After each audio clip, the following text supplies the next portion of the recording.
Kututup laptop serta-merta. Jantung aku berdegup laju. Aku berpaling ke arah ruang tamu. Aina. Tiada di situ, bilik dia gelap. Aku berjalan perlahan, buka pintu, dan aku lihat dia berdiri di tingkap. Tidak bergerak. Aina? Dia tak jawab. Aina. Perlahan-lahan dia pusingkan badan. Matanya, bukan mata Aina, hitam, legam. Dan kulit wajah dia mula retak perlahan-lahan, seolah-olah topeng yang pecah. Aku dah kembali. Suara itu bukan suara Aina. Tiba-tiba seluruh lampu rumah padam.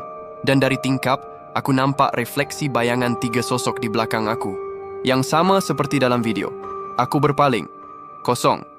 Tapi bila aku pandang semula ke cermin tingkap, mereka masih di situ. Lebih dekat.